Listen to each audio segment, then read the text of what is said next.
Well, hello there, friends. So today, something a little bit different. I always surprise you guys, right? So anyway, it's a sad, sad, sad day for me today. Something that almost never happens is me and the customer on this 64 Galaxie here, we don't see eye to eye on the rest of the job. So, what the situation is when this car was dropped off by somebody other than the owner of the car, because the owner of the car was not available at the time. He dropped it off and he's telling me that he needs everything done. And I told him, well, I'm not comfortable not discussing this without the customer. So, in short, everything that was discussed when the car was dropped off apparently wasn't conveyed to the customer. So one of the examples was they paid down a deposit of $1,500, and I told him, I said, okay, well, that's pretty good to get started. We can get started with that. So apparently the owner of the car thought that the $1,500 is going to be the total labor cost of installing an entire interior kit on his car. Okay, I hear you now. I can hear you. So I still had to buy a headliner kit for him from that money and a carpet kit from that money. So with shipping and everything like that, came to $900. I'm sorry, $800. It was $800 is what it came to. So there was like a balance left on my side of $700. Okay, which is going to go towards, going towards the rest of the car. So today he came by for the first time after like 3 months of the car sitting here, because he's been off of his feet. So I give him that.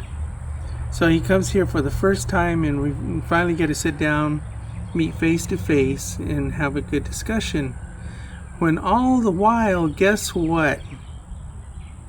Okay, put in comments. I know. Apparently he thought that $1,500 is all he had to pay to get the whole entire interior kit installed.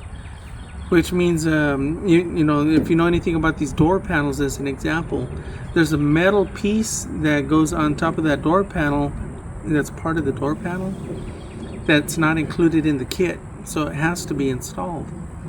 Okay, and that's not an easy thing. Not only that, but he's missing a lot of parts. He's missing a lot of screws. He's missing a lot of nuts and bolts. Everything on this car was missing. The seat, when I took it out, it had 4 different bolts holding down the seat. And that's the way this whole car is.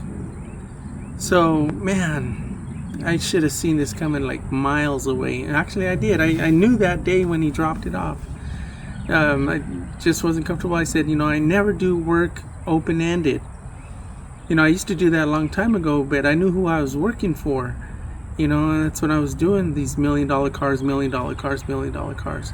But when a guy comes and brings a car like this to me, open-ended, I didn't feel too comfortable about that. That means I have to charge by the hour.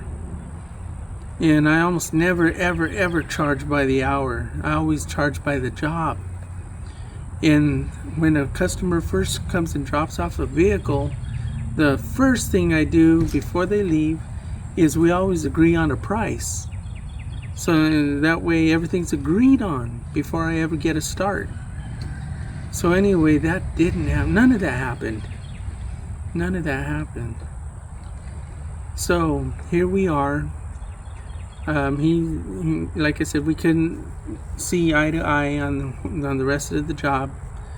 So he has to come bring gas, because there's no gas in the car. Can't even start the thing.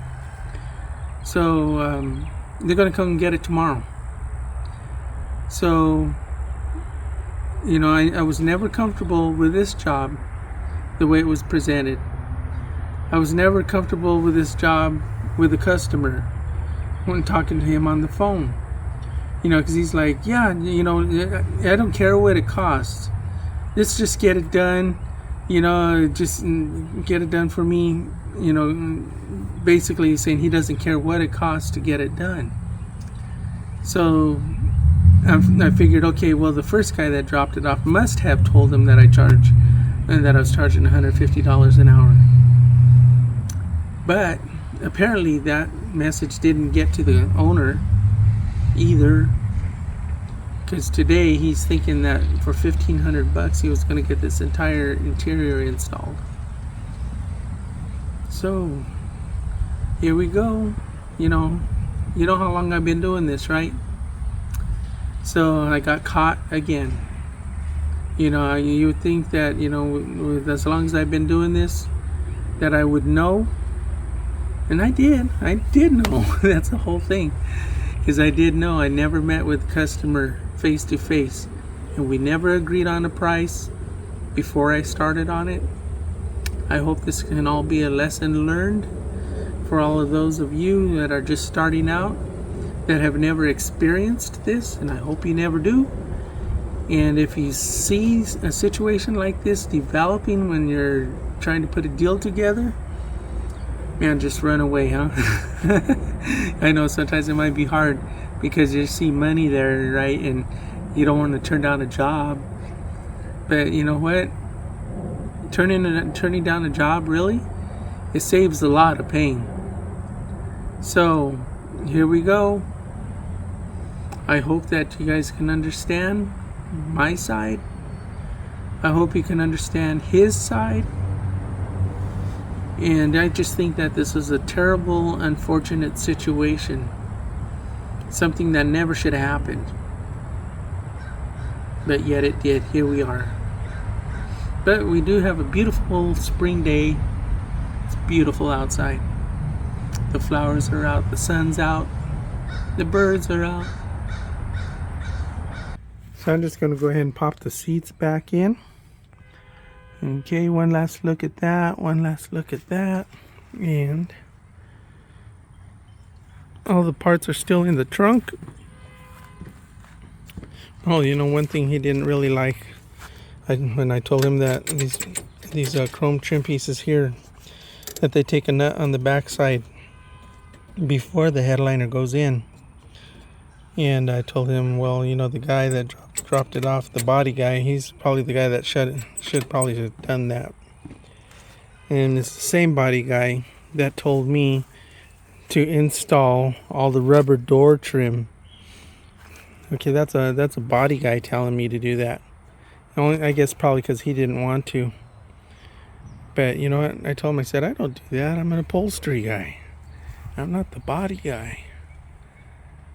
So now would be a great time to hit that like button. So please like. Thank you. So I know you might have seen this in some of my other videos, but the trunk full of parts. It's got parts and parts and parts and parts and parts and parts and parts. And parts and parts. This is what I was talking about. This is the top to the door panel right here. So that's the rear. Anyway, you can see what happened here. They just cut the bottom. They cut the bottom off. So anyway, you can see that this is here is how they usually put on there was these staples.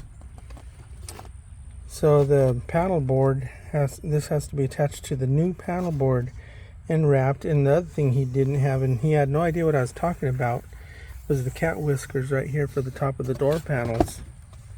This piece right here, he doesn't have those.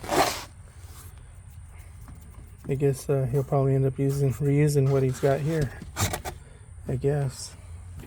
So this is going to go back in for the next sucker, I guess.